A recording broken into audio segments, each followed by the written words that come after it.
With the combined momentum of your forward step, the twist of your torso, and the swing of the rifle, the butt stroke can strike your opponent at over 18 miles per hour, carrying well over 550 pounds of force. That's enough to drive a 16-penny nail through nearly 2 inches of pressure-treated wood. Add a follow-up slash and thrust with a bayonet, and the butt stroke becomes a real killer. But the real damage from the knee bar doesn't come from gravity. It comes from leverage. Once the knee is locked, your hips act like a fulcrum, and his leg acts like a lever, multiplying any force you apply.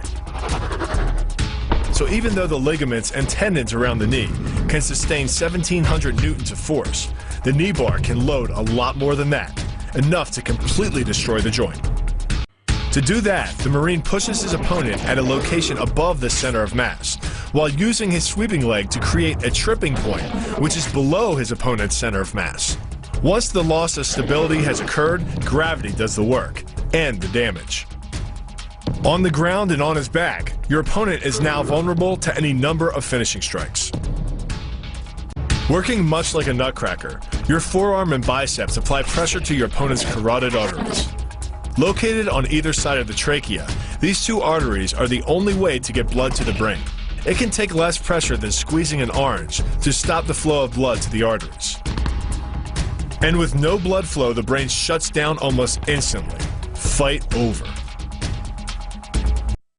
The key to the double is to hit your opponent below his rib cage, which knocks him off his center of gravity. Wrapping your arms around his legs prevents him from regaining it. Your forward momentum, coupled with the upward thrust of your hips, gets your opponent airborne. Driving him to the mat can yield over 3,000 pounds of injury-producing force. That's like dropping a 20-pound bag of cement off a 9-foot ladder onto someone's chest. The key to the sprawl is sliding your legs backward, while leaning in and locking your hips at the same time. This forces your opponent's center of mass beyond its stability zone. Coupled with the downward thrust of your forearms, he's now supporting your entire upper body with the back of his neck and head, which leaves him face down on the mat, vulnerable to any number of attacks. The power of this move comes from the spin. Like the wrecking ball at the end of a demolition crane, the power is generated by the rotation of the body.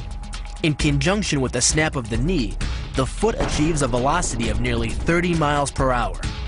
When the heel connects with the solar plexus, it transfers 1,400 pounds of force, enough to damage internal organs and fracture multiple ribs.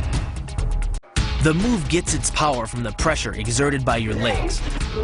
The first leg imparts pressure to the carotid artery.